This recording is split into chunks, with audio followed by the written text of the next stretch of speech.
Eu quero chamar hoje uma pastora muito querida, preciosa.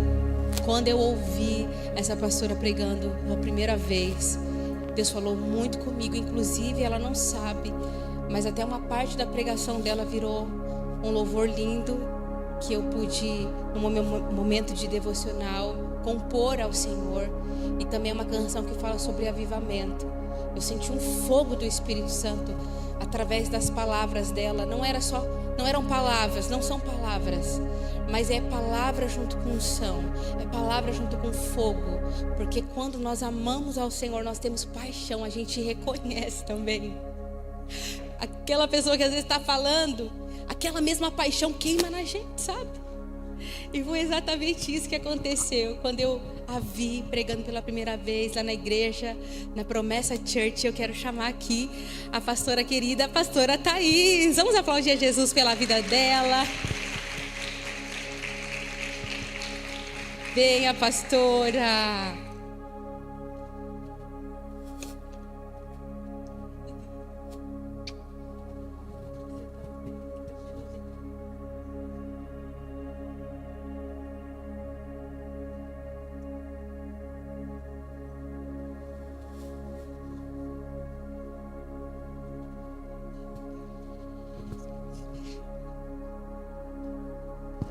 Eu vou deixar ela se apresentar, que é melhor.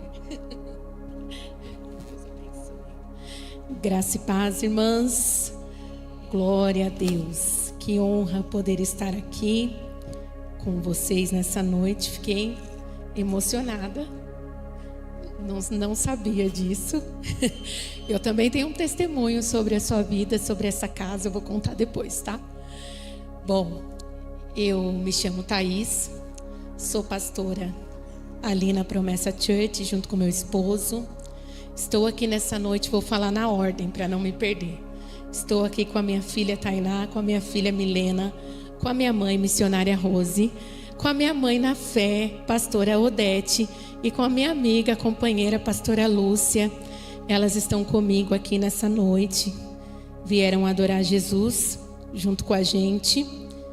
Sou casada com o pastor Marinho, já há um pouco mais de 20 anos. E nós estamos ali adorando ao Senhor Jesus. Somos fruto de um casamento restaurado. Eu costumo dizer que a nossa história tinha tudo para dar errado.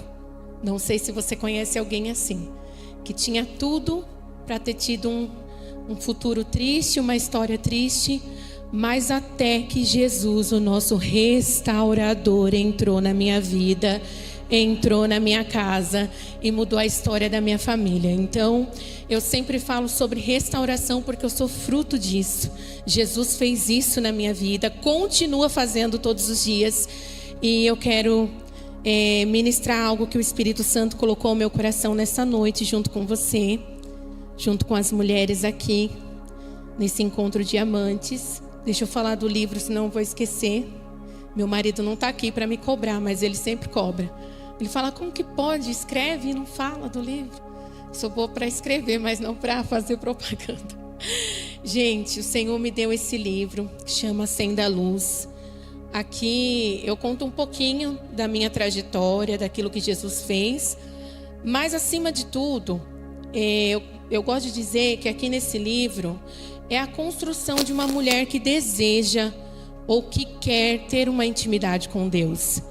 Eu acredito que ninguém nasce pronto, ninguém nasce preparado, mas tudo na nossa vida é uma construção. Um casamento abençoado é uma construção, criação de filhos é uma construção, e a vida com Deus também é uma construção em comunhão com o Espírito Santo. Então, nesse livro, Acenda a Luz, é onde eu falo um pouco sobre isso. E algumas mulheres da Bíblia, algumas passagens que me inspiraram nessa construção que já tem 16 anos. Deixa eu me organizar aqui.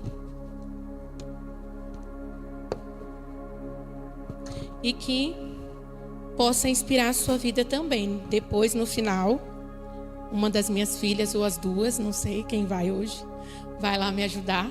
E vai estar lá na frente com esse livro. Se você quiser abençoar a nossa vida, semear no nosso ministério, elas vão estar lá depois e eu também vou estar lá, em nome de Jesus. Você que trouxe a palavra de Deus, Maeli, Deus abençoe. Eu amo ver a Maeli cantar, adorar o Senhor. Você que pode, abre a palavra do Senhor comigo, uma palavra muito conhecida, mas eu tenho certeza que o Senhor vai falar comigo e com você. Livro de João, capítulo 21.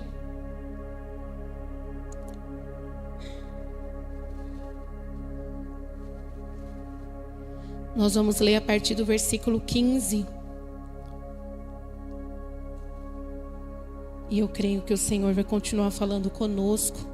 Você com certeza já está sentindo essa presença gloriosa que nós nos derramamos aqui, através do louvor, da adoração.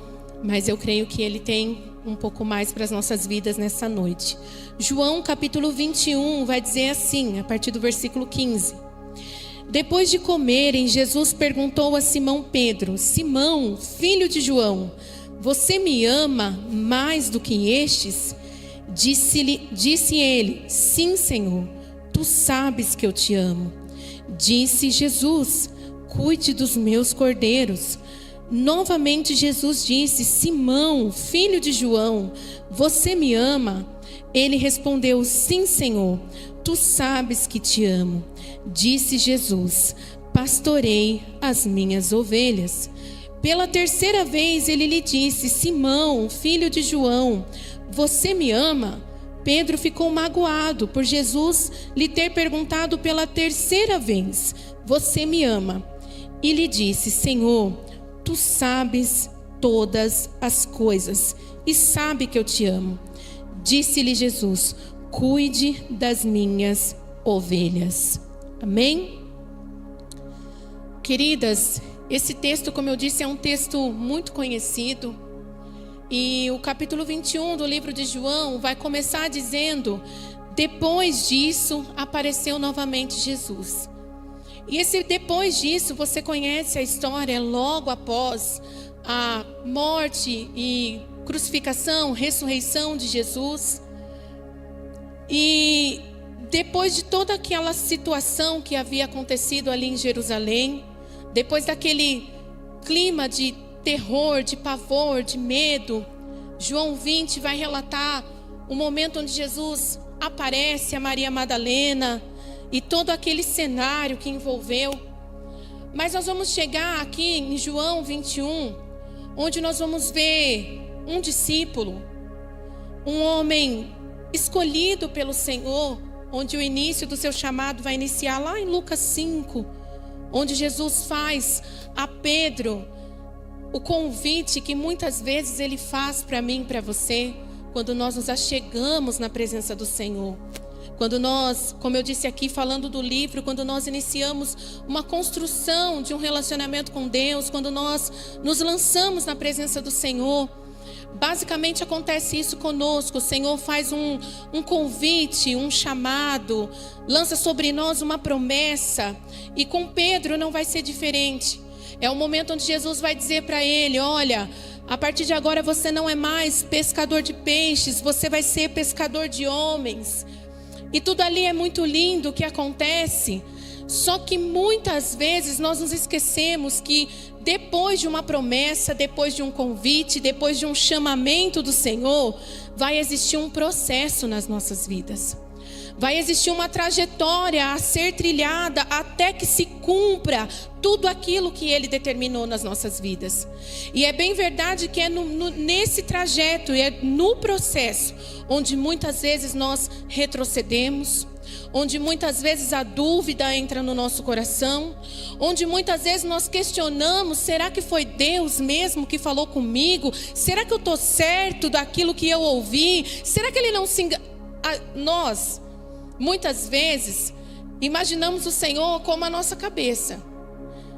Talvez você não, mas eu já fiz isso muitas vezes. Será que Ele tinha certeza quando Ele falou comigo? Será que é a mim mesmo que Ele escolheu?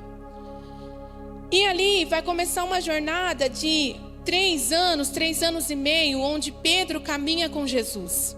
Aqui no momento do louvor foi ministrado o momento onde Pedro anda sobre as águas. onde Jesus, para mim, ali é uma autorização do céu.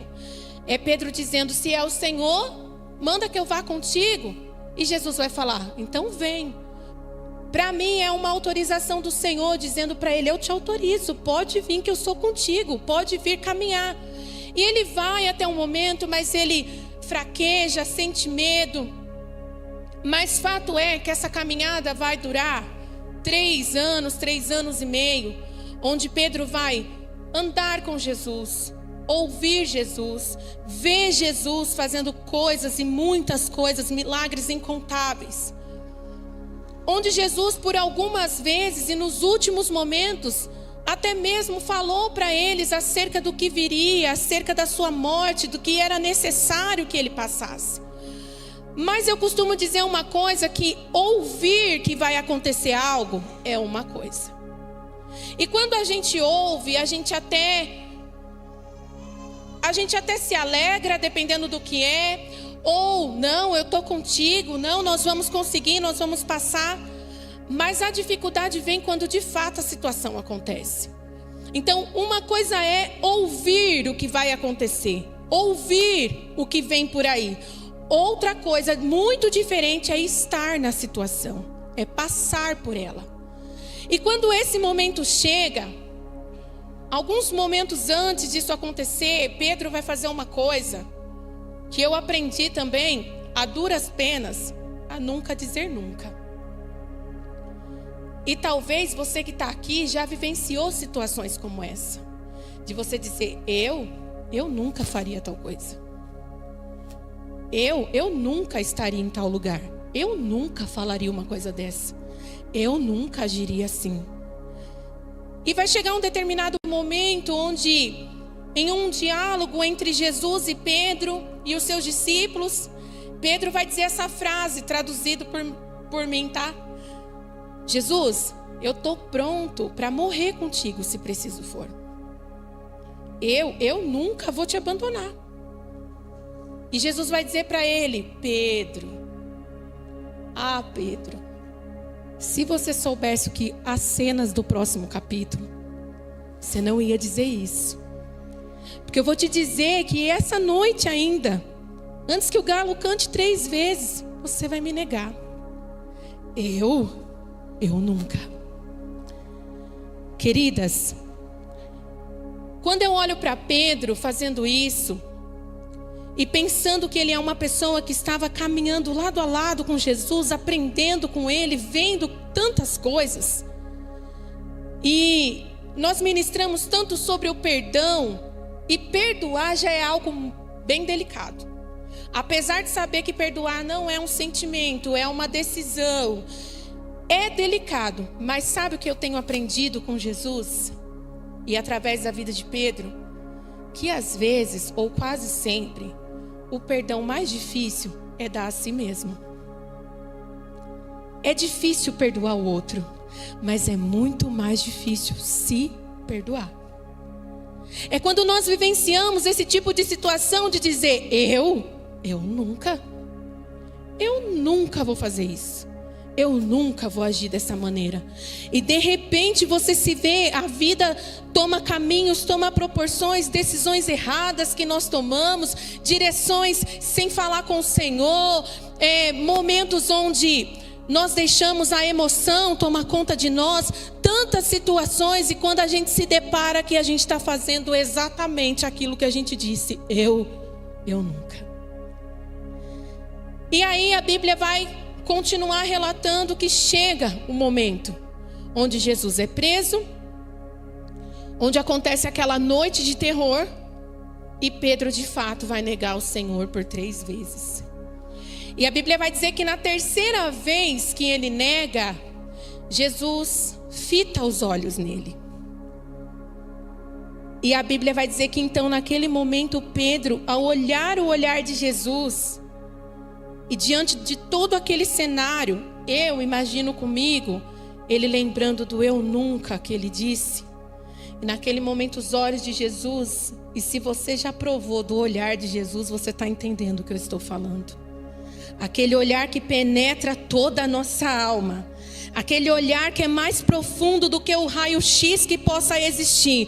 Aquele olhar que bate em você e decifra tudo que você está passando, vivendo, sentindo, pensando e tudo sobre você. E naquele momento a Bíblia diz que Pedro sai e ele vai chorar, ele sai chorando amargamente. Porque eu volto a repetir, perdoar alguém já é difícil. Mas perdoar a si mesmo é muito delicado. Mas eu posso dizer uma coisa para você. Nessa noite o Espírito Santo está quebrando a cadeia da acusação sobre mulheres neste lugar. Nessa noite, através dessa palavra, eu tenho convicção daquilo que Jesus está fazendo aqui. Em mulheres que entraram aqui, estão se identificando com isso que eu estou dizendo, estão falando: pastora, mulher, você não sabe, está difícil mesmo. Mas nessa noite, a palavra de Deus diz que a unção, ela despedaça todo o jugo. E a unção do Senhor já está neste lugar. E o jugo da acusação está caindo por terra. Porque já foi dito aqui, nós somos filhas. E uma vez filha, sempre filha. E as filhas têm liberdade para adorar, têm liberdade para caminhar, têm liberdade para exercer aquilo que o Senhor te chamou para fazer. E não vai ser um capítulo da sua história que vai acabar com a trajetória que o Senhor colocou sobre você. E aí vai se passar a sequência da história, os dias, até que Jesus ressuscita. E eu acho interessante, porque Pedro, em Marcos, no capítulo 16, vai acontecer algo muito interessante, porque quando Maria recebe a visita do anjo, quando Maria é encorajada, quando Maria é avivada por ter recebido, por ter visto o que ninguém viu, por ouvir aquilo que ninguém ouviu, o anjo vai dizer para ela: avise os discípulos, mas também a Pedro. Mas Pedro não era discípulo? Seria necessário essa vírgula se ele era o discípulo? Mas é porque o céu já sabia que Pedro não se via mais como discípulo. Naquele momento que ele sai chorando amargamente, naquele momento que os olhos de Jesus fitam nele, e ele se lembra das palavras de Jesus, que horas antes tinha falado para ele o que iria acontecer naquela noite, e o quem nunca dele, e ele negando Jesus, ele sai. Sabe que é interessante que muitas vezes acontece isso comigo e com você. As pessoas ao nosso redor nem imaginam o que está passando na minha alma e na sua. E nem na nossa mente. Às vezes a gente está num culto como esse, sorrindo, adorando, mas a cabeça, num tempo onde nós lidamos com o pensamento acelerado 24 horas quase por dia, a nossa mente está aqui, mas nosso corpo está aqui, mas a nossa mente já está premeditando, arquitetando e pensando no que vai ser no final da semana e o que nós vamos fazer. Então, naquele momento já era o céu dizendo: eu vou resgatar, eu vou restaurar essa vida. E é o que o Senhor está fazendo nessa noite, neste lugar. Muitas de nós talvez não tenham noção do que uma ou outra está vivenciando, ou passando, ou pensando nesse exato momento. Mas há uma palavra de Deus para a minha vida e para a tua. Hoje é uma noite de restauração para nós. Além de tudo, é uma noite de reposicionamento. Eu acho interessante porque ninguém tirou Pedro do lugar dele. Ninguém disse para ele: olha, agora a partir de hoje você negou, você não pode mais fazer parte. Olha, Pedro, sinto muito te dizer, mas você fraquejou e agora você não vai ser mais um dos 12. Pedro, olha, amigo, não vai dar mais não, você está dispensado. Ninguém disse isso para ele. Ninguém tirou ele da posição dele. Jesus nem ao menos deu uma palavra, fitou os olhos nele. Mas foi o próprio Pedro que saiu da posição que ele estava. E muitas vezes eu e você fazemos isso. Muitas vezes somos nós que saímos da posição que o Senhor nos colocou. E quando eu estou dizendo isso, eu não estou falando de denominação, cargo, trabalho que você exerce. Não, tudo isso é complemento, vem no pacote. Eu estou falando do lugar da presença, do lugar de filha, do lugar na mesa, do lugar de acesso, do lugar de entendimento, do lugar de liberdade. E muitas vezes somos nós que saímos desse lugar, não é ninguém que nos tira, mas também há um restaurador que faz questão de nos trazer de volta para esse lugar, que vai nos resgatar, que vai atrás de nós ainda quando as pessoas não sabem que nós estamos passando por isso. Ah, minhas queridas, quantas Pedros tem aqui nessa noite, que o Espírito Santo está dizendo: eu vim ao teu encontro, eu vim te restaurar e te reposicionar para o lugar que você nunca deveria ter saído. Aleluia! Oh, Espírito Santo, ninguém tirou ele de lá. Ele saiu. Ele saiu no seu coração, ele saiu no seu entendimento, porque o anjo disse: avise os discípulos e também a Pedro. E quando a gente sai do lugar de acesso, do lugar de filha, do nosso lugar da mesa, e com tudo isso, todas as outras coisas vêm no pacote, porque a gente também não sai de uma hora para outra. A gente vai saindo aos poucos. A gente vai saindo dia após dia. E quando isso acontece, normalmente, 90% vai retroceder e vai começar a fazer coisas que fazia antes.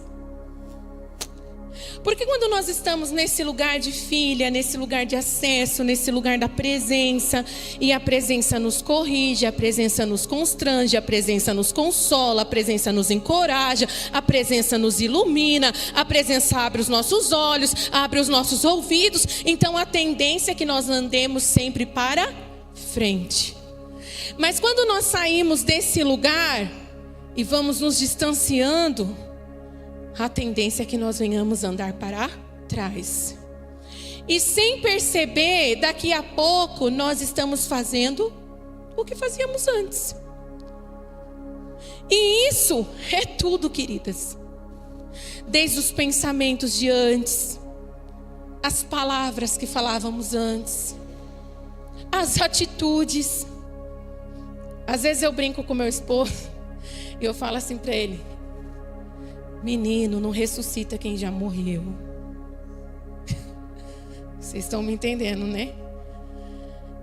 Porque eu fui uma mulher muito ciumenta, muito problemática, muito difícil. Então, às vezes acontece uma situação, eu falo: deixa eu caminhar para frente, deixa eu continuar sendo essa mulher que Jesus está construindo. E brinco com ele: não ressuscita quem já morreu. Porque quando a gente vai se distanciando desse lugar, a gente volta a ter as mesmas atitudes,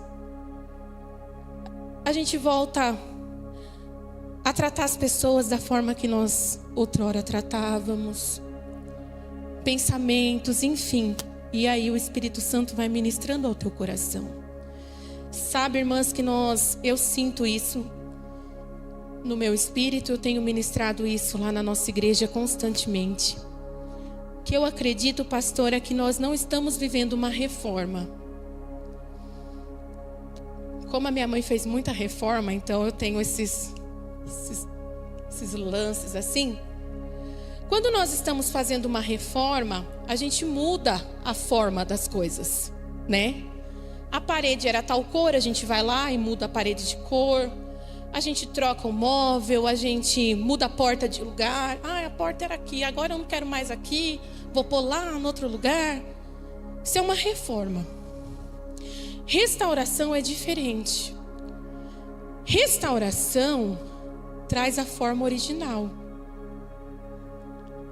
Então, às vezes a gente fala em reforma e restauração e a gente acaba achando que é a mesma coisa. E não é. A reforma muda de forma. A restauração traz de volta a forma.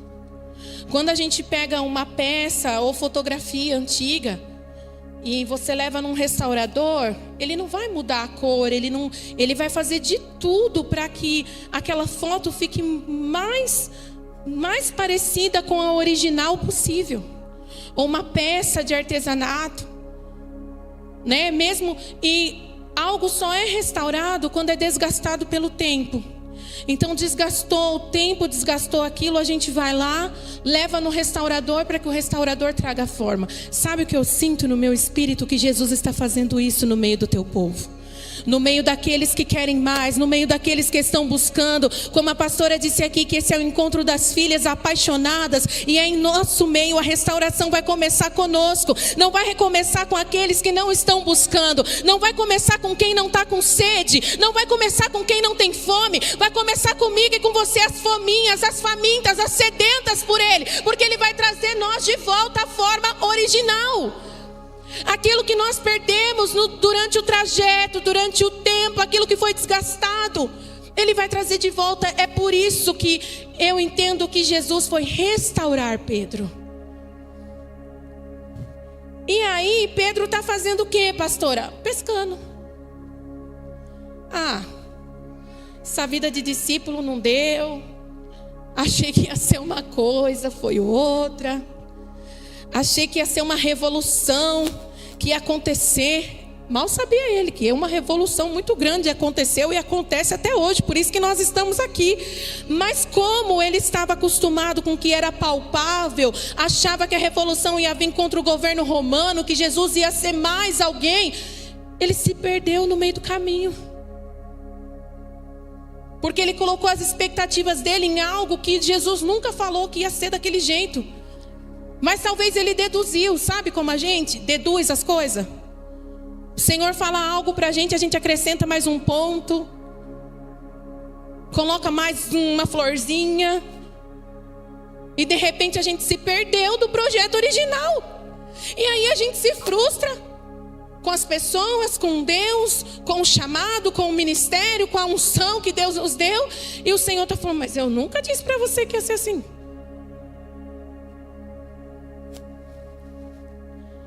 E aí Pedro está lá pescando. Só que como o influenciador que ele era, talvez ele não sabia. Mas ele tinha um poder de influência muito grande. Talvez você não saiba o poder de influência que você tem. Já percebeu? Muda o cabelo, alguém muda o cabelo. Muda de estilo também. Você fala, ué, o que está acontecendo? Jesus te chamou para influenciar. Você é sal da terra, luz do mundo. Só que às vezes a gente se perde. Às vezes a gente fica até incomodado, dependendo. Mas enfim, vamos voltar aqui, João 21. E aí, tá pescando. Eu acho interessante, ele não chamou ninguém para pescar. Mas quem nasceu para influenciar, nem precisa chamar a gente. Quando você vê, o povo tá indo. Quando você vê, as coisas estão acontecendo. Então ele vai pescar. E os irmãos que andavam com ele, que caminhavam com ele, que já tinham ele como referência, vão fazer o que também? Bora pescar nós tudo. E todo mundo volta a pescar. Só que, gente, depois de ser chamado por Jesus, não adianta querer voltar a fazer o que fazia antes. Depois que já recebeu uma palavra profética do Senhor, não adianta querer pegar o caminho de volta. Lembra dos discípulos de Emaús? 11 quilômetros para sair de Jerusalém. Ai, estou cansado, frustrado. Deu tudo errado. Não foi nada daquilo que a gente pensou. Jesus morreu, e agora? Aí Jesus está andando com eles. Nossa, o que aconteceu? Eles acharam que era um viajante. A frustração faz isso com a gente. Faz a gente não reconhecer Jesus andando com a gente no caminho. Jesus está caminhando com eles. E eles acham que é um viajante. E começa a falar, você não está sabendo o que aconteceu?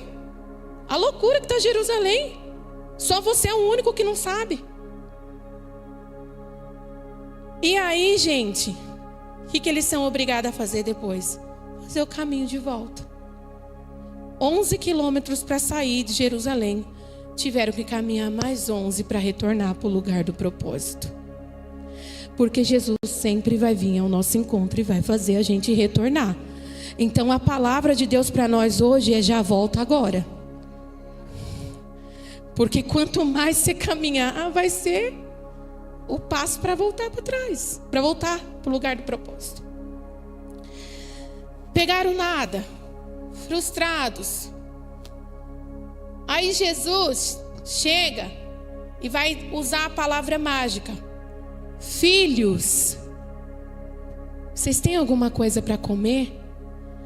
Sabe o que eu amo? Jesus não falou: ô Pedro, ô João, ô fulano.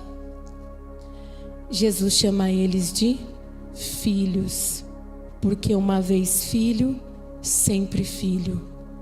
Ainda que você saia do lugar de filha, Ele sempre vai te chamar de volta como filha. E Ele está chamando algumas filhas para voltar hoje para o lugar do propósito, para o centro da vontade dEle. Ele vai dizer: filhos, vocês têm alguma coisa aí para comer? Claro que não. Estava fora do propósito. Não estavam no centro da vontade de Deus. Pegaram nada. Mas aí Jesus, que é misericordioso, vai liberar uma palavra sobre a vida deles. Vai transformar a necessidade em milagre. Vai acontecer uma grande provisão. Vai dizer para eles: lancem a rede. Lança a rede mais uma vez. Você já conhece a história. A Bíblia vai dizer que a quantidade de peixe era tão grande que quase rompeu as redes. Jesus usa muitas vezes a nossa necessidade. Cria uma situação de milagre, não é simplesmente para a gente desfrutar da provisão, mas é para nos atrair para voltar para a presença dEle. Ei, o Senhor está falando com pessoas aqui nessa noite. Não fique acomodado ou na zona de conforto com a provisão. A provisão é só uma isca para te fazer lembrar quem você é, que você é filha, que foi Ele que fez o milagre e que você precisa voltar para o centro da vontade dEle. A provisão foi só para isso. Filhos, tem alguma coisa para comer? Não tem. Então joga a rede do outro lado, lança do outro lado. É muito peixe. Sabe por quê? O chamado de Jesus para eles, para Pedro e para aquela companhia dele, era pescar peixes vivos e transformar e os matar. Era isso que eles faziam, mas Jesus queria que eles pegassem homens mortos e trouxessem a vida. É isso que Ele está fazendo com as mulheres nesse tempo. É isso que Ele está fazendo comigo e com você. É por isso que nós precisamos ser restauradas, voltar à forma original. É por isso que muitas de nós precisam muitas vezes ser lembradas. Quem é o Pai que você serve, para que você possa retornar para o centro da vontade de Deus. E quando eu digo isso, não é estar afastada da igreja, não. Outro dia eu estava ministrando sobre a dracma e o Senhor falou ao meu coração: ei, quanta coisa se perde dentro de casa. Para com isso de achar que só quem está lá fora que está perdido. Tem muitos de nós dentro da casa perdidos. E aí uma luz é acesa, uma vassoura santa vem, para que a gente possa ser encontrada pelo Senhor, mais uma vez, para que a gente possa ser restaurada pelo Senhor. Depois da provisão, o Senhor vai ter um particular com Pedro. Vai ter um momento só Jesus e Pedro. O livro de Oséias vai dizer que o Senhor nos atrai para o deserto. E ali Ele nos trata com carinho. E ali Ele fala aos nossos corações. Jesus tira um pouco Pedro à parte. Sabe por que tem coisas que é difícil a gente entender quando a gente está rodeado de pessoas. Enquanto a pastora Marie falava aqui da águia e dos momentos de solidão, o Senhor foi reforçando a palavra ao meu coração. E dizendo isso ao meu coração: filha, está entendendo porque existem tempos de solidão? Está entendendo porque existem ciclos onde você precisa estar só? Porque é quando nós estamos só que nós somos reposicionadas, sabia? É quando o Senhor nos tira a parte, que nós conseguimos entender de fato o que Ele está falando conosco e para o que Ele nos chamou. E quando nós estamos muitas vezes rodeada, cheia de tarefas, cheia de eventos e tantas coisas, a gente se perde e a gente não sabe mais quem nós somos. Jesus vai chamar Pedro e vai dizer: Pedro, tu me amas mais do que a estes? Ai, que difícil Jesus falar isso. Tu me ama mais do que a estes? Será que você é capaz de me amar até mais do que os seus irmãos? Toda vez que eu leio esse versículo, eu tiro Pedro e eu coloco o meu nome. Como se Jesus estivesse dizendo para mim: Thaís, você me ama mais do que a estes? Sabe que eu aprendi que amor não pode ser, como a gente sabe, não pode ser palavras. Porque vamos lá, alguém diz que te ama, mas não tem atitude nenhuma de amor. Só fala: ah, eu te amo, eu te amo, eu te amo, eu te amo, eu te amo. Mas você não vê nenhuma atitude dessa pessoa. Você crê nesse amor? E aí Jesus, ele vai falar, Pedro vai falar: sim, Senhor. Então, Pedro, cuida dos meus cordeiros. Amor sem atitude não é amor. E a gente só mostra que ama Jesus cumprindo a missão proposta, cuidando de almas e amando alguém. Amando alguém, cuidando do que Ele cuida, amando o que Ele ama, fazendo o que Ele faria no nosso lugar. É por isso que é difícil. Mas é interessante porque para cada vez que Pedro negou ali, você sabe, foram 3 vezes. Jesus também pergunta por 3 vezes. Mas a colocação de Jesus é sempre, tem uma mudada. Cuida dos meus cordeiros, apacenta as minhas ovelhas. Traduzindo, Pedro, faz o que eu estou te pedindo. É o que Jesus está dizendo para mim e para você nessa noite. Filha, tu me amas? Faz o que eu estou te pedindo. Volte para o centro da minha vontade. Seja reposicionada hoje. Sabe, o capítulo 21 vai terminar. É tão interessante porque Pedro, ele é restaurado, ele recebe essa palavra. Olha que cena linda. Entra dentro da palavra junto comigo e imagina a unção daquele lugar.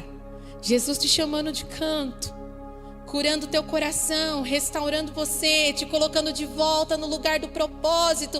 Ai, reafirmando as promessas na sua vida. Nem sequer se lembrando do que você fez ontem, nem sequer se lembrando do que você falou. Simplesmente dizendo: filha, vem que eu estou te esperando, eu estou te chamando. Aquilo que eu falei para você lá em Lucas 5 continua de pé. As suas atitudes não mudaram as minhas promessas para a tua vida. O que você fez ou deixou de fazer não muda o chamado e a missão que eu tenho para você, porque como já foi dito aqui, não é sobre nós. O vaso é de barro, o que importa é o tesouro que está dentro. E aí, depois que tudo isso acontece, o Pedrinho, vai fazer uma coisa que a gente faz quase sempre.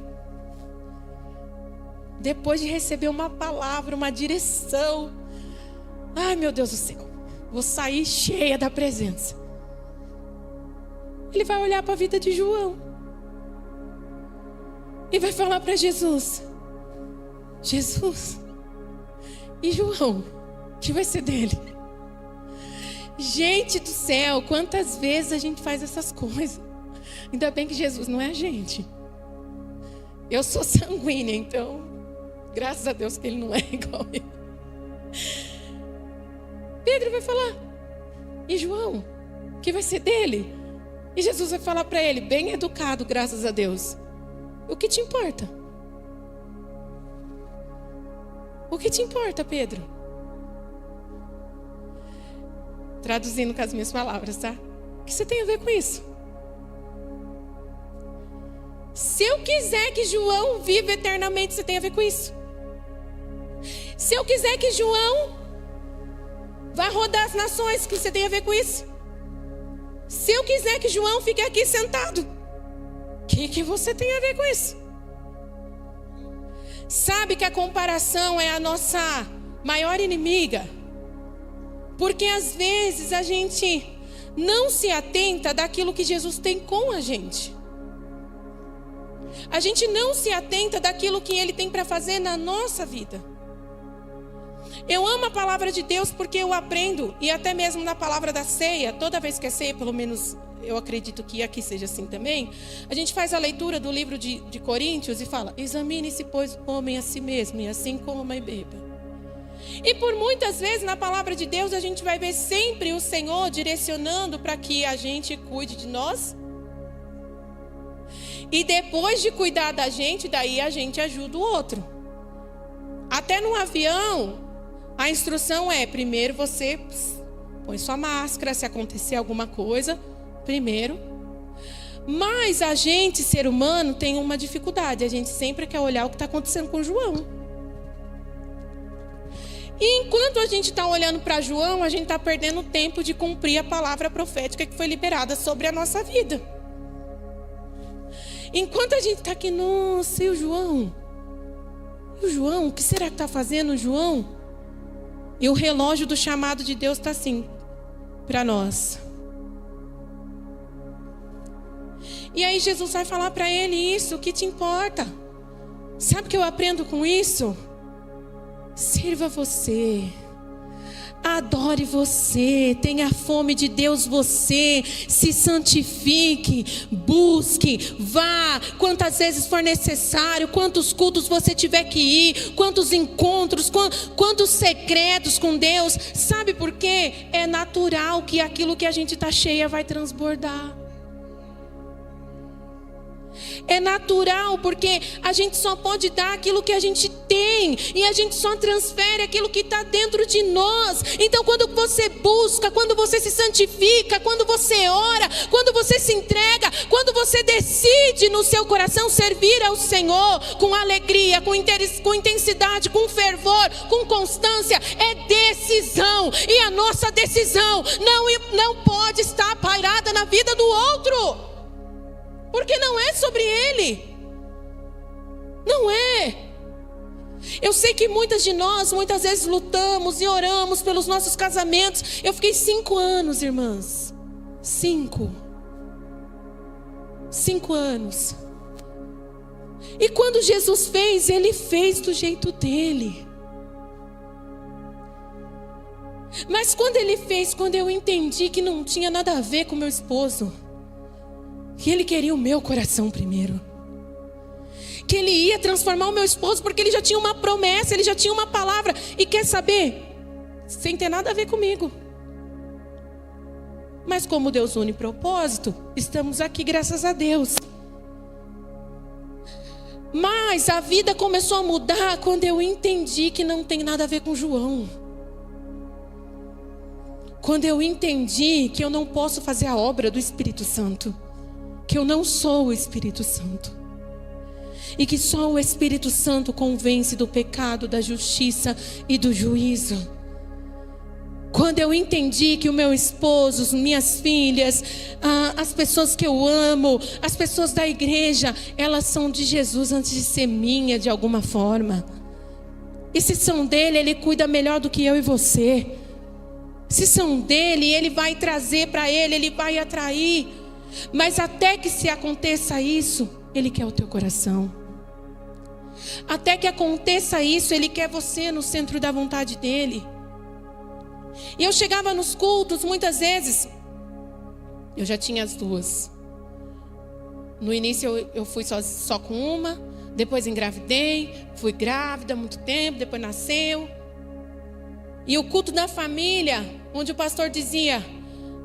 Eu faço isso hoje lá na igreja. Eu sei que algumas pessoas ficam um pouquinho chateadas, mas é uma forma de profetizar. E o pastor dizia: Junte-se com a sua família. E o coração da gente se entristece, porque está faltando alguém da sua família. E toda vez eu ficava triste, toda vez eu chorava, toda vez eu ficava desanimada. Até que um dia eu entendi que eu tinha uma voz profética. E eu podia não só chorar, mas eu podia profetizar. E eu comecei a declarar: essa cadeira tem dono. Essa cadeira aqui é do meu esposo. Ele vai vir, ele vai chegar e ele vai sentar aqui comigo. Eu nem sabia o que eu estava fazendo. Pegava um óleo ungido, pedia para o pastor, chegava lá em casa, ungia. Ele não tinha nenhuma roupa de digno de crente, vamos dizer assim. Ele era de outro departamento. E eu abria o guarda-roupa dele. Ele cantava rap, irmãos. Depois ele cantou rap gospel. Mas ele não tinha nada a ver. E eu pegava os bonés, as calças que cabia 3 dele. Meu marido é um pastor. Olha que loucura. Nem sabia o que eu estava falando. Meu marido vai ser um pastor, ministro do evangelho. Pegava as pequenininhas e falava: vem orar com a mãe, que a oração em comunhão tem efeito. Vamos juntas orar em unidade. E as bichinhas não sabiam nem direito o que estava fazendo, estava lá intercedendo. Hoje ele é um pastor de igreja, está lá na igreja cuidando das ovelhas, e eu estou aqui servindo ao Senhor. Porque a gente precisa entender que não é sobre João, é sobre você, querida. É por isso que eu disse que uma mulher reposicionada, ela vive a sua casa. E hoje ele ainda joga uma responsabilidade sobre mim. Ele diz assim: o dia que você não está bem, tudo dá ruim aqui. Então você tem que ficar bem. Porque se eu não estou bem, se as meninas não estão bem, mas você vem, faz um café, ora, faz uma comida, põe uma plantinha ali. Mas quando é a gente que não está bem, mas nem a floricultura inteira resolve. E a casa, é ou não é? E a casa fica sem vida, sem presença, sem alegria. É por isso que quando o Senhor nos reposiciona, Ele reposiciona também a nossa casa. Ele aviva a nossa casa. E esse Pedro que foi restaurado, recebeu um chacoalhão, porque às vezes a gente precisa de um chacoalhão. Jesus deu um chacoalhão nele. Que te importa? Para de olhar para João. Aí, opa, entendi. É comigo, mistério. E aí, nós vamos chegar num Pedro em Atos, capítulo 1. Iniciando a comunidade, iniciando a igreja. Jesus, e agora o que a gente faz? Junta uns irmãos de oração, vamos orar. Vamos orar para que Deus cumpra as promessas na nossa vida. Vamos orar.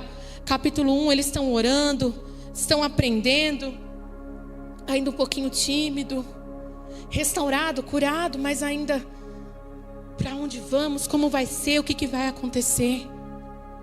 Mas no capítulo 2, ao ser encorajado, ao ser empoderado pelo Espírito Santo, porque é o Espírito Santo que faz de nós, transforma a nossa fraqueza em força, a nossa timidez em ousadia, coloca as palavras na nossa boca, faz com que a gente tenha força para enfrentar um exército inteiro, faz com que gigantes venham ao chão, pela presença do Espírito Santo. E é essa presença que eu quero ministrar sobre a tua vida nessa noite.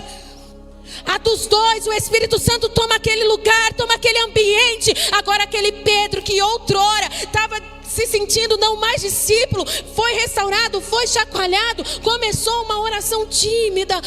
Senhor, cumpre, papai, as tuas promessas. E agora é um homem cheio do Espírito Santo, que se coloca à frente de um povo e começa a defender o evangelho, e começa a pregar com ousadia, e prega uma palavra de arrependimento. E a Bíblia vai dizer que naquele dia foram cerca de 3.000 almas que se renderam à presença do Senhor. Alguém que foi restaurado, mas agora avivado. É um homem que deixa um legado. É um homem que deixa ensinamentos para nós. E que até o último dia da sua vida serviu ao Senhor com sinceridade, com integridade. Não desviou, não abandonou. E até quando morreu, glorificou ao Senhor. Eu tenho dito para o Senhor: não sei que dia que eu vou morrer, o Senhor sabe. Mas se eu achar graça, eu quero que a minha morte te glorifique de alguma forma. Essas são as mulheres de avivamento. Essas são as mulheres que vão deixar legado. Mulheres que não colocam uma máscara, não, que se deixam ser curadas. Mulheres que se deixam ser restauradas. Mulheres que se deixam ser reposicionadas quantas vezes for necessário, mas que não querem perder a presença de Deus, que podem perder coroa, podem perder o que for dessa terra, mas fazem como Davi: Senhor, não retires de mim o teu Santo Espírito, cria em mim um coração puro, um espírito inabalável, torna da alegria da salvação dentro de mim. Oh, cantalabasuri, andalabasuri, andalabas. São essas as mulheres que o Senhor está levantando nesse tempo. Mulheres que talvez não são conhecidas, estão no anonimato. Mulheres que nem sabem nem como está aqui. Algumas que não nasceram em berço cristão. Algumas que não têm habilidade com clã religioso, mas que não estão apegadas à religião, mas uma presença que transforma, que liberta. São essas mulheres que o Senhor está procurando. E eu sei que essas mulheres estão aqui. Eu sei que o Senhor escolheu essa cidade de Sorocaba para fazer algo diferenciado. Eu sei que o homem é a cobertura, ele é o sacerdote, mas quem tem o útero para gerar a vida somos nós. E é por isso que está começando em nosso meio. É por isso que ele está reposicionando as nossas vidas, está fazendo a gente voltar para a forma original, porque somos nós que geramos vidas, somos nós que somos as educadoras, somos nós que ensinamos as nossas meninas. Oh, Espírito Santo, é por isso que Ele está fazendo uma restauração na minha vida e na tua. É por isso que está doendo. É por isso que tem dia que a gente se olha no espelho e não se reconhece. Ai, querida, você está voltando à forma original. É por isso que tem dia, outro dia eu falei assim: meu Deus, como eu estou chorona. Nossa, passa uma folha, cai, eu estou chorando, falando com meu esposo. Mas ao mesmo tempo o Espírito Santo falando: eu estou te trazendo de volta à forma original, para que você não passe um dia sem fogo no coração e lágrimas nos olhos.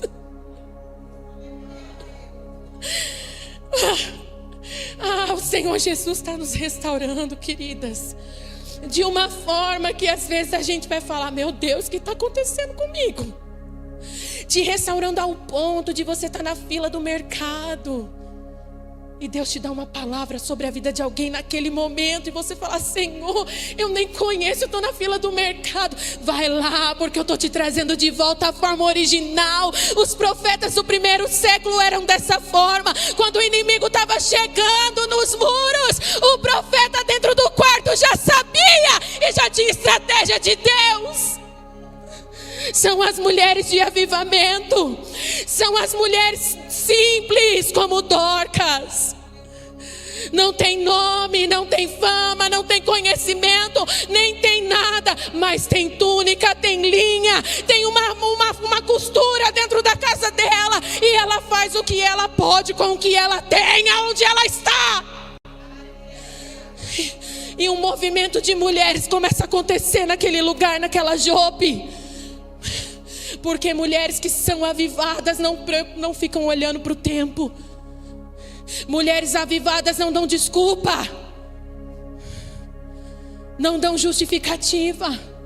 Mulheres avivadas não ficam: não posso, não consigo, não tenho. Não, eu não tenho, mas o meu Pai tem. Eu não sou, mas Ele é. Eu não tenho como ir, mas Ele pode me enviar. São essas as mulheres que Ele está chamando nessa noite. Eu quero orar pela tua vida. Eu quero orar juntamente com você, para que essa glória que desceu ali em Atos 2 não fique só lá, porque tem uma promessa para a gente viver. E eu tenho falado para o Senhor: eu não quero só ouvir falar, eu quero estar no dia, seja onde for, o dia que descer a tua glória. Eu não quero ficar sabendo, eu quero estar lá, eu quero sentir, eu quero ver, eu quero ser tocada. Oh, Espírito Santo, se você quer ser essa mulher, eu convido você a ficar de pé. As meninas vão adorar o Senhor. Eu convido você a ficar de pé nessa noite.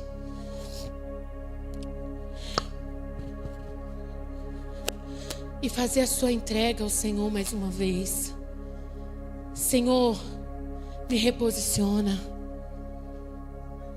Sabe, irmãs, eu e você sabemos exatamente onde nós estamos. Eu amo o Apocalipse porque ele vai falar assim: lembra de onde você caiu e se arrepende. Porque as pessoas podem não saber. A gente até faz cara de paisagem, mas no fundo a gente sabe quando a gente precisa ser ajustada. E quando eu digo isso, não estou falando pecado, essas coisas, não. Sabe, eu estou falando de medo. Estou falando das frustrações da vida. Estou falando do complexo de inferioridade. Às vezes a gente recebe uma palavra de Deus dizendo para nós que vai fazer coisas na nossa vida, e a gente faz igual Sara. A gente ri. A gente olha para nós e fala: ah, Senhor, o Senhor errou, hein? Acho que é na minha irmã ali do lado. Essa palavra não é para mim. E às vezes nós estamos assim aqui nessa noite. Então eu quero orar pela sua vida enquanto elas adoram ao Senhor. Já estou no meu horário. Que você possa colocar a mão no seu coração. Já tem uma preciosa aqui no altar. Se você quiser vir até o altar, você tem liberdade para vir. Mas que você possa colocar a mão no teu coração nessa noite. E adorar o Senhor conosco. E receber daquilo que o Senhor está fazendo aqui nessa noite. Em nome de Jesus, tenha certeza, o Senhor está reposicionando a minha vida e a tua neste lugar. O Senhor está nos trazendo de volta para o centro da vontade dEle. O Senhor está causando, Ele está promovendo uma restauração dentro de nós. No meio das nossas famílias. Ah, querida, você vai perceber depois dessa noite que algumas coisas no seu caminhar vão mudar. Que algumas rotas vão ser ajustadas. Você vai perceber nessa noite que algumas coisas vão começar a trazer um incômodo diferente no teu coração. Você vai perceber depois dessa noite uma sensibilidade muito maior para ouvir a Deus, para entender o que Ele está falando com você. Algumas de nós vão ser tiradas à parte. Algumas de nós vão ser tiradas à parte. E o Senhor dizendo para você: eu estou tirando você do meio de alguns meios. E eu falo isso para você com propriedade, porque o Senhor me tirou de muitos meios. De meios que eu estava habituada, confortável, e que eu achava que Deus estava. E Ele me tirou. E hoje eu não consigo às vezes nem trocar uma mensagem direito. Não por raiva, por briga, simplesmente porque Ele nos tira do meio. E Ele vai fazer isso com algumas mulheres aqui nessa noite.